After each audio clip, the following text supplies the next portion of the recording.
Hey, good evening. I'll call the um, May 8th, 2024 meeting, the Manitou Springs Planning Commission to order. First item of business, I'll call the roll. Commissioner Graybill, Present. Commissioner Latimer, Present. Commissioner Wilson, Present. Commissioner Armstrong, I'm here. Commissioner Day, Present. Commissioner Casey, Present. and I'm Chair Delwich. Before we start, I'd like to give our Fred, our planning director, a chance to introduce himself since we haven't had a meeting since he's come on.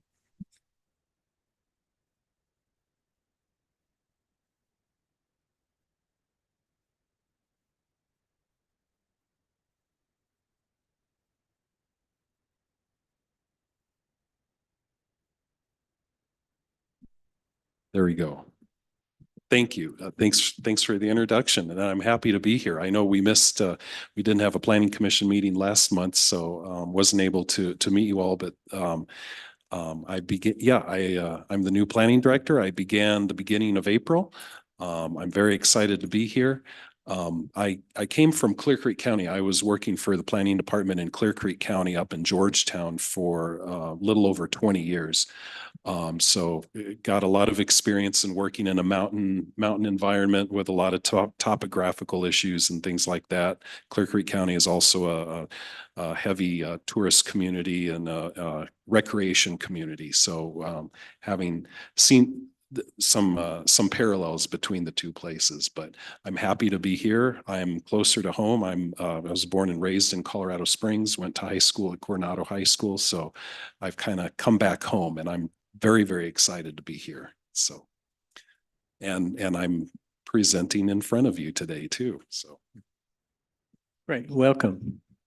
So we'll move on. The next item would be non-agenda comments on non-agenda items. And at this point, if anybody in the audience would like to comment on an item that's not on the agenda, you could step to the mic and share your thoughts. And seeing nobody taking that, we'll move on. I guess we don't have minutes to approve. Is that correct? Yeah, so we'll move on. We'll get to the business part of the meeting, and I'll just describe the process. I'll call an item for consideration. Planning staff will describe what the request was and what their analysis and findings and any recommendations they might have.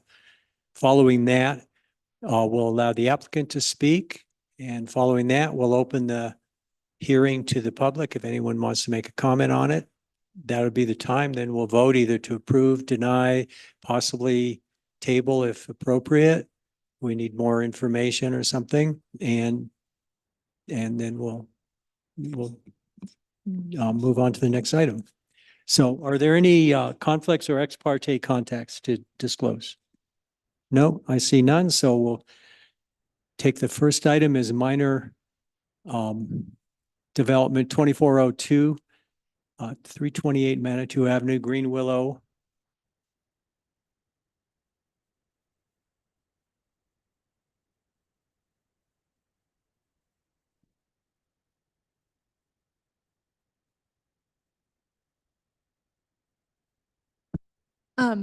Staff is requesting a continuance for that minor development plan application for 328 Green Willow.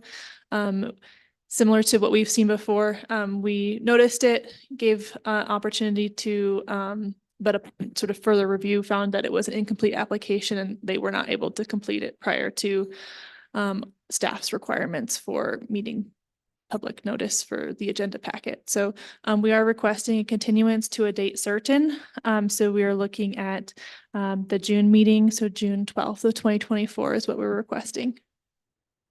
Thank you. Do we have a motion to postpone? I move to postpone. I'll second that. Okay, all those in favor? And that's unanimous. I'll move on. The next item of business is I guess MJT 2402, 515 Ruxton Avenue, Cog Railway.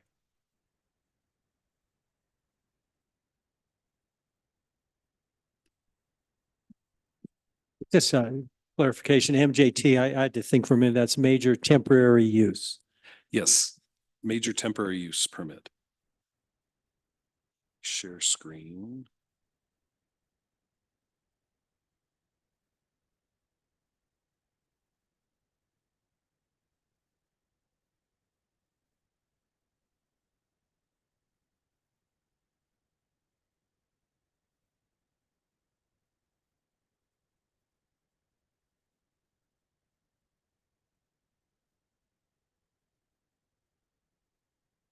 See, Ethan, do I hit the slideshow? Down to the right.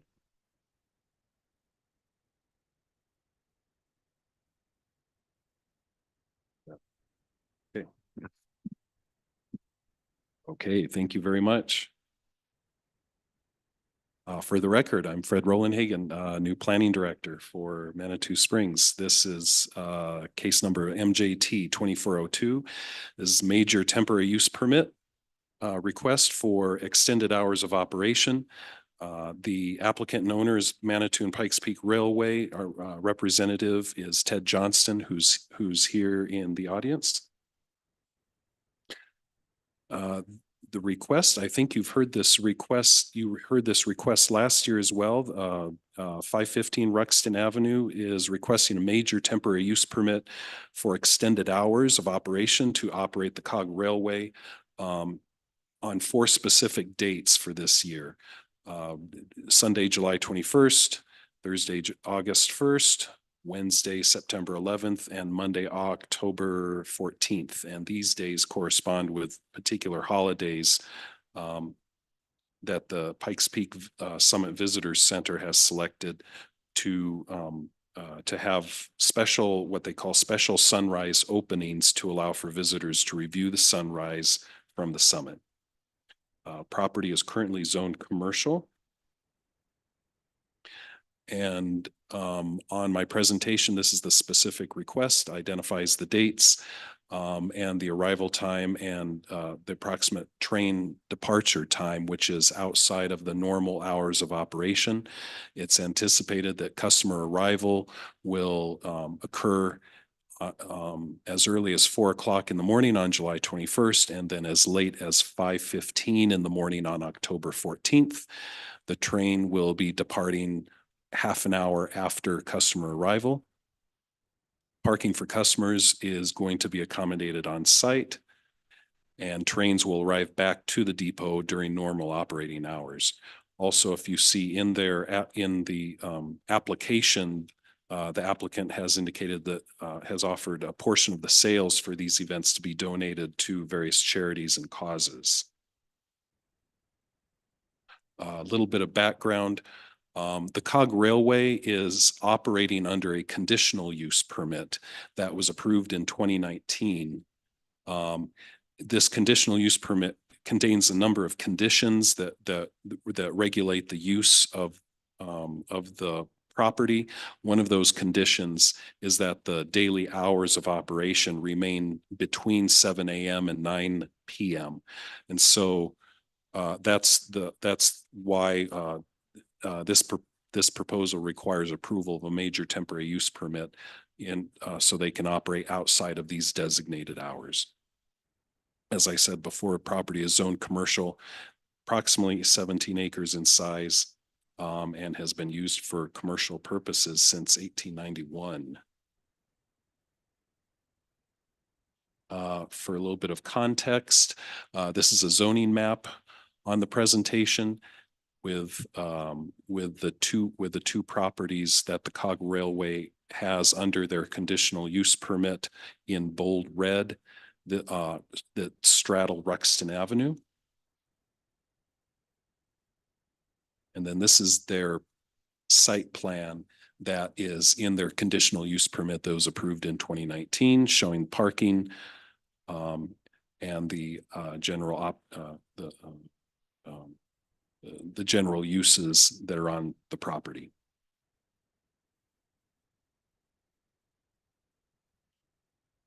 Let's see, for recommended conditions, planning staff is recommending approval. And let me back up a little bit there. as of today, there have been no, we've not received any public comment or any concerns about this particular request. We're not aware of any concerns that were communicated from last year. So staff is recommending approval. If the Planning Commission wishes to approve this particular request, staff is recommending the following conditions: that the railway notify customers of the sunrise trips to be respectful of the surrounding residential properties, simply by remaining quiet on their way up to the property and while on the property. We would recommend that there be a condition of no amplified sound beyond what is normal for the train operation, and that this temporary permit only apply to the 4 dates that have been requested. Now, again, that would be July 21st, August 1st, September 11th, and October 14th. And then here's the motion language. There are 4 options. Either one, approve the permit with staff's conditions as proposed. You could approve the permit with an alteration to staff's conditions. You can deny the permit, or you can postpone to a later date for further consideration. We'd recommend that you postpone to June 12th, which is your next scheduled meeting. And that concludes my presentation. Any questions for staff?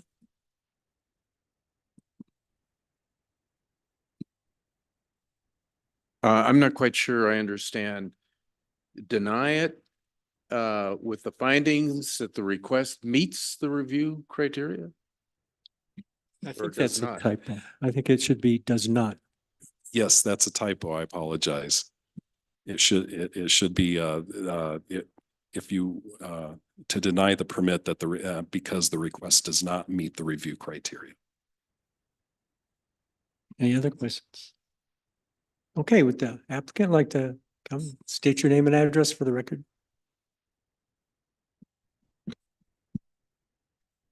Good evening, everyone. My name is Ted Johnston. I'm the general manager for the Pikes Peak Cog Railway.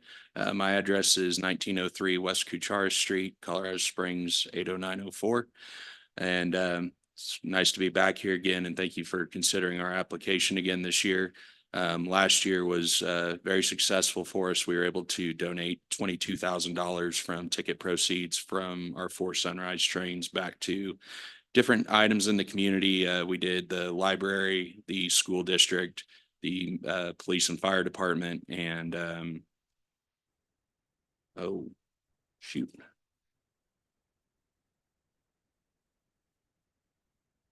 Library, school district, police and fire department, and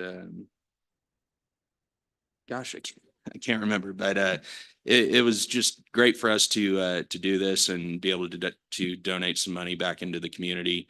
And hopefully the ticket sales will go better this year, and there will be more money to give back. So if you all have any questions, I'll be happy to take them. Questions? Mike? Do you anticipate these 4 events to be coming up? I know the dates will change, but are the events going to stay the same? So yes, but it just depends on, so that this is the Pikes Peak Highways. Really, it's their event. They're the ones that choose the dates. They have to get annual approval from the U.S. Forest Service in order to do this as well. So, as long as they continue that process, then I will look to continue this process. Okay, I'm just thinking if we can maybe modify the original conditional use so this gentleman doesn't have to do this year after year. Is that something we can consider?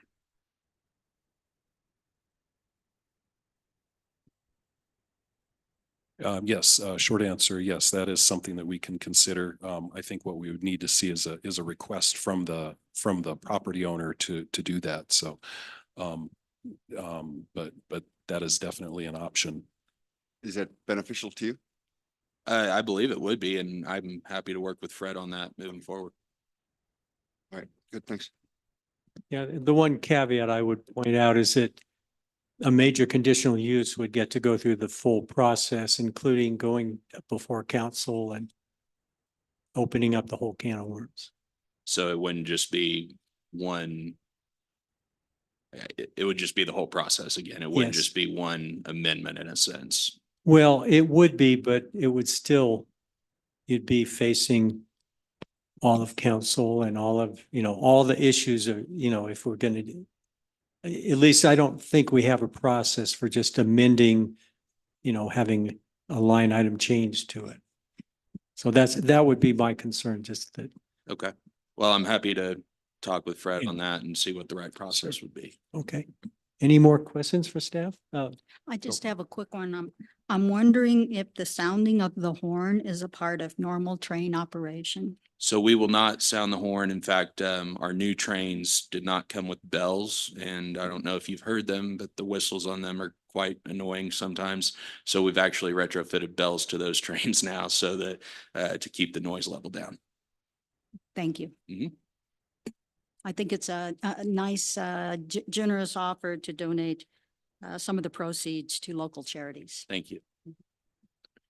What are the sounds associated with normal train operation in addition to the horn? So just outside of that, it's just the locomotive itself, the diesel engines, and they're pretty silent, really. Mr. Johnson, can you tell us what your gross revenue was last year, your net profit, and how you determined the percentage, or how, maybe you didn't, but how would the charitable donation percentage was determined? So we just took a portion of the ticket proceeds and donated it back to the charities. And what were those amounts? We did 5,500 to the school. No, I'm district. sorry. You told us 22,000 total? Yep. And what portion of the profit did you then give to these charities?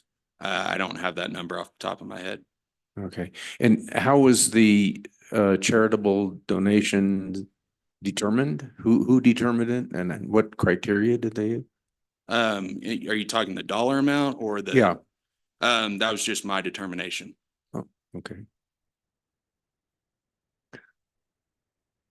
One thing that I was concerned about, and maybe I missed something here, but in the application and in staff's comments, I didn't see any discussion about traffic. And did I miss something? No, there was no there was no discussion about traffic in the staff report. Because we don't, based on the application, there is not anticipated to be any increase in traffic from what typically exists, except that traffic would occur earlier in the morning. I don't follow. It would seem to me there would have to be an increase. Oh, I see. There would be an increase in traffic based from increase of the total daily traffic. Yeah. But I don't anticipate. Oh, I see what you mean.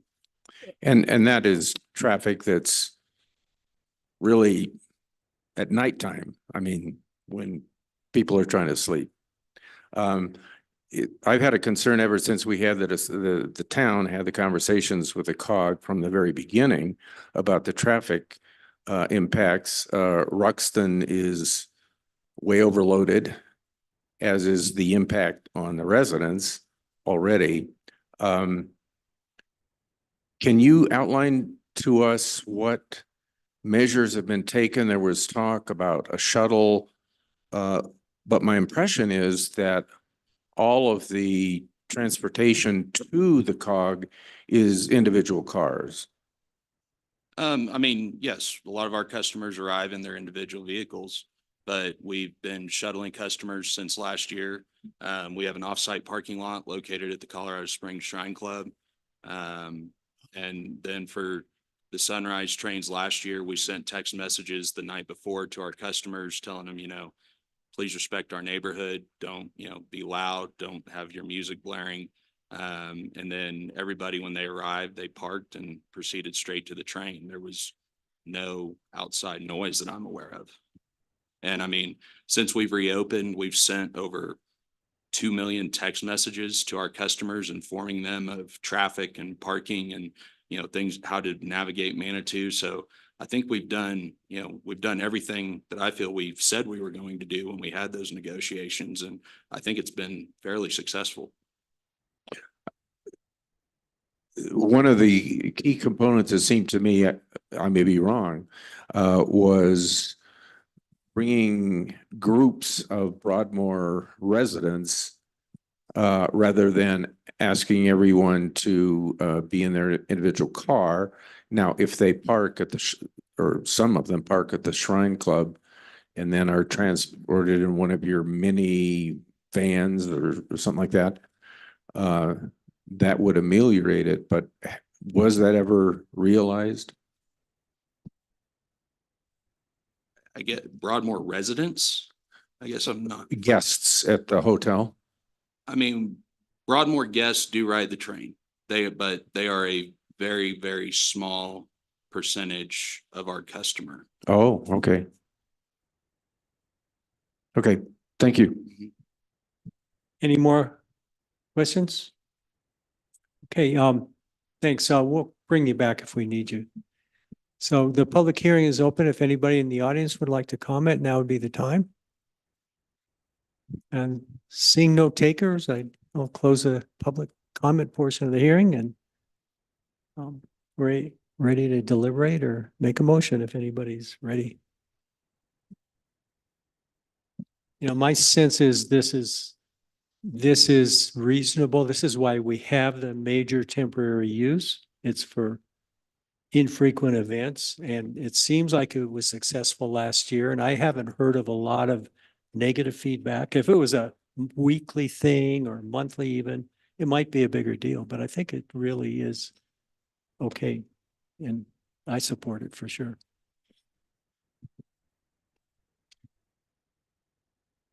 I'm very reluctant to go against the planning department's recommendations, either among previous planning directors or with the new director. I think there have to be very good reasons to do that. I think it's obvious that the planning commission is going to improve, but I would like to note that there are major impacts, and they are to a significant degree adverse impacts on the community. Now, certainly contributing a portion of the proceeds to charities, the police department, the school system, that's very positive. I'll probably vote for it too. And it's a difficult vote for me. Two things. One, I just like to point out there's a really old tradition of sunrise on the top of the peak. And it's nice to see that somebody's still keeping that up. That used to be a big thing with the mule rides, was to go up to the top of the peak for sunrise. So it's nice to see, even if it's only 4 days, that still happens. The second is I was going to make a motion, but I don't see any wording for it, which we've had in the past.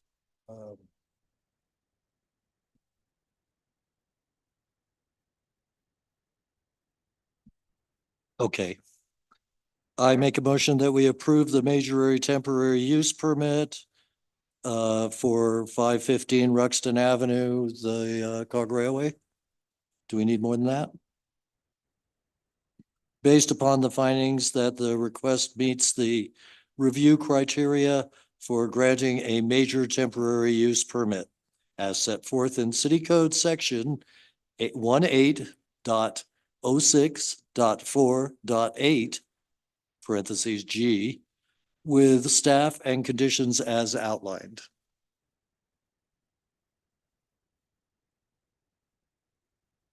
Okay, I'll second that and then I'll turn it over to Megan. You had some comments? I'm fully supportive of the temporary use. However, I just wanted to note a comment that the COG instructs its visitors to park at the Wichita lot. it does not, to my knowledge, provide any transportation from the shrine location at a regular basis. And so it's filling up the Wichita lot and preventing on busy days folks from parking there to visit Manitou and the other stores. So that's a perhaps violation of the conditional use permit. I'm not sure. But I think it's a burden on the community to have that kind of situation.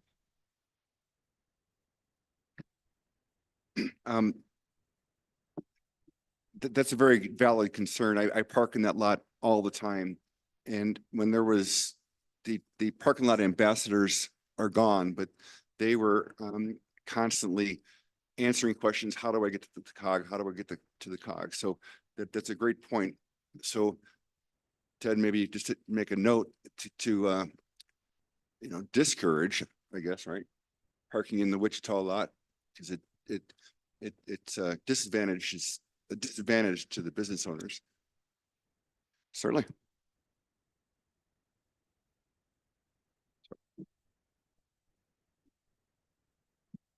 I'd like to say we've never specifically told our customers to park in the Wichita lot. We do inform our customers of all the parking options in town. And I think one of the most common misconceptions is that our customers are only here to ride the train and leave town. And that is the largest misconception. Our customers spend time in town either before or after their COG trips. I spend time speaking with them on our platform. They ask me where to shop, where to eat. They don't specifically say, I parked in the Wichita lot and I'm going back there. Where should I eat? But just know that like our customers are here to spend money in the restaurants and the shops and enjoy this town.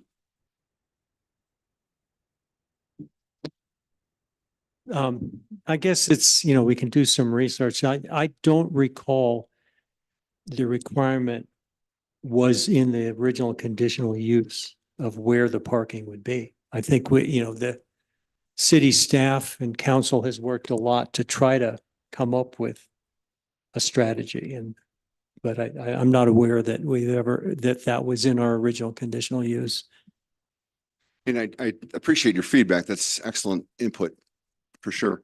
And to David's point, I always like to hear what you have to say, but the fact that there's no opposition from the neighborhood implies that this is not a major impact. By the way, going back to the original conversations about the agreement between the city and the COG, we want your customers to shop and use the restaurants. And so it's a bit of you're a business owner, Mike, so you have a different viewpoint than I do, but it sounds like we're kind of asking you maybe to do both things, and that's not possible.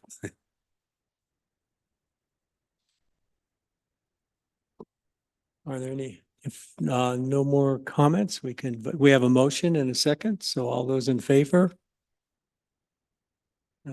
That's unanimous. So thanks. I guess. Do we have any other business? Fred, let's start with Fred.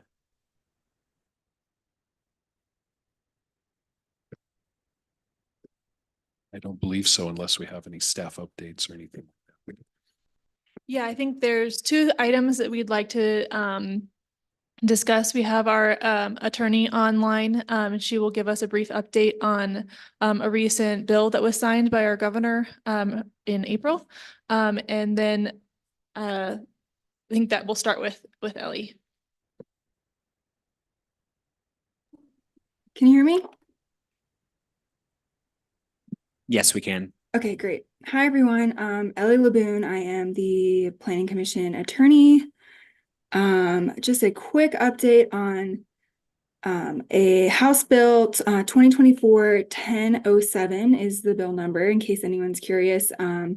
It addresses occupancy limits, and it prohibits local governments from setting any sort of maximum occupancy limit on a single dwelling unit unless the limit is based on either a demonstrated health and safety standard, such as a building code, or on governmental affordable housing program guidelines.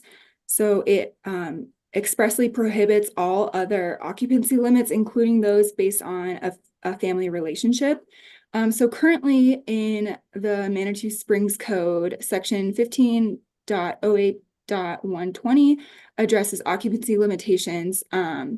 It does address dwelling unit occupancy limitations based on dwelling unit square footage, not on familial relations.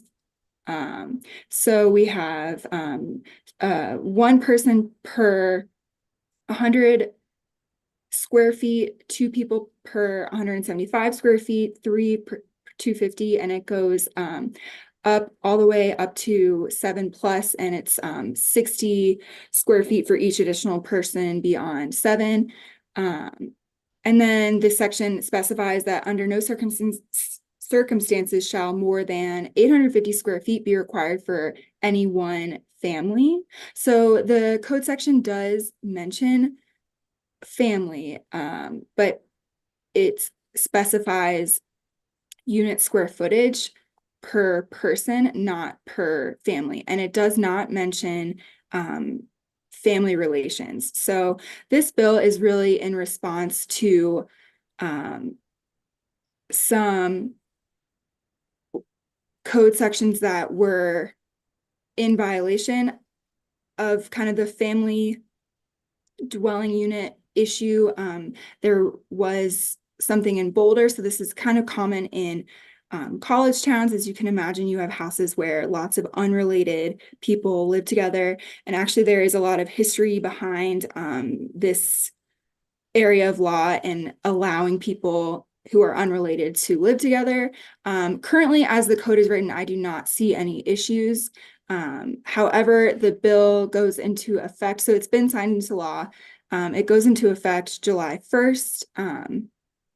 So I've just done a quick review of that code section. I find that it reads completely fine in terms of this new law, because the dwelling unit square footage requirements can be directly related back to kind of health and safety guidelines versus family relations. So I really don't see any issues.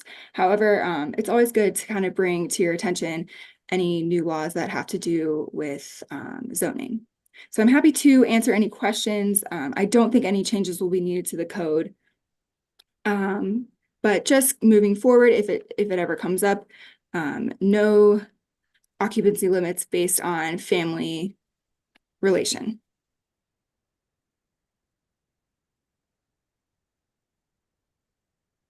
Thank you. Does it preclude the number of occupants, unrelated occupants per household? Because we have a 6-person maximum. And that's fine with the new bill? Yeah, I was going to ask the same question. I was trying to find it in the code, but I haven't Okay. yet. I did not come across that in the code. So yes, it would. We would need to change that. 6 people unrelated, so there cannot be any requirement to that effect. So we will need to take that out. And I forgot to mention, our office has been working on a memo on this topic just for all of our municipal clients. So you will be receiving that soon. It's kind of in its draft stages as this was just passed. And just kind of to piggyback off of that, there are several bills going through the State House right now that are related to planning codes. There was one that was recently passed but has not been signed by our governor yet regarding parking minimums. So that's something that we'll be continuing to keep our eye on with regards to how that would impact us, because there are lots of different ways that it could, but it is specifically in some of the language I've read applying to larger metros. So we'll see. We'll wait until the governor passes that. And there's also a bill going through the House regarding accessory dwelling units. So we'll see what that looks like when it comes out the other end as well. So those are a couple bills that we're tracking right now. And I do just want to mention, so I have the code pulled up. The only thing that I found is under group homes for a residence for up to 8 unrelated individuals. So that's the definition of a group home for a secure residential treatment center, a shelter for homeless persons, or a dormitory. So the bill specifies that the housing occupancy limits based on familial relationship are for a single occupancy dwelling. So I believe, and I'll have to double check these definitions and we will clarify this in our memo, that a single occupancy dwelling versus a group home are separately defined, so that a group home with unrelated individuals up to 8 persons is an acceptable limit based on familiar relations because it's a specified group home definition versus a single family dwelling unit.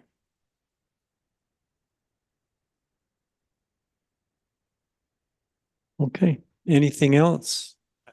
Oh, Justin. Just kind of an admin note, and maybe you've already caught this, but on the agenda template down at the bottom there, just want to point out some of the commissioner data is incorrect. I don't think Commissioner Day is listed there. And then some of the terms are outdated. And then, of course, we got to get Fred there on staff. So just wanted to point that out. Yeah, thank you, Commissioner Wilson. I am needing to reach out to Elena regarding that. I don't have administrative privileges to edit it myself. So thank you.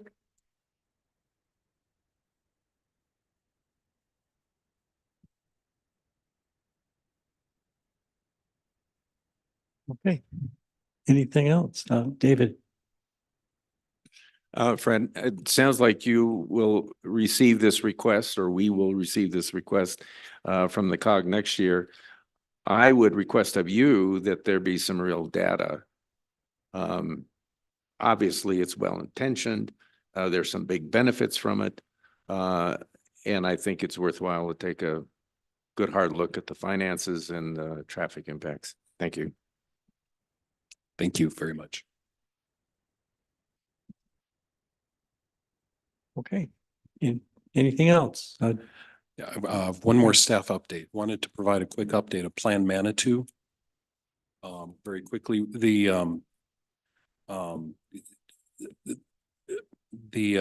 we are finishing up, I guess, what they call phase 1 in the scope of services for Plan Manitou, and that was holding I believe a meeting. They had a meeting with the Planning Commission 2 months ago, and they also the consultants also had a meeting with the City Council in February, I believe it was. That was part of phase 1. The other parts of phase 1 included preparing and giving to us a public engagement plan. They were going to complete a community profile with mapping updates, a story map, and then they were going to finish a policy scan report and document review. They've submitted those items, and staff is currently reviewing those. In terms of the public engagement plan, that includes a schedule of all of the public engagement that's being proposed throughout the summer and throughout the duration of Plan Manitou. So we're preparing those. That public engagement includes public meetings and what they call pop-up events. I think there's anticipated to be 2 pop-up events, one during the ice cream social, I believe on July 1st, and one during the Day of Friendship, which is at the end of July. They're also proposing a joint City Council and Planning Commission meeting on August 13th. It would be Tuesday, August 13th. Denise Howell, City Administrator, had already talked with the mayor. The mayor is receptive to that and is open to doing a joint meeting. And also the public engagement plan will include online engagement for people to be able to participate and submit comments online. That's going to be begin in June. The other public meetings and pop-up events are going to begin in July, and go through the fall. So, Thank you. Anything else? Okay, then let's call the meeting adjourned.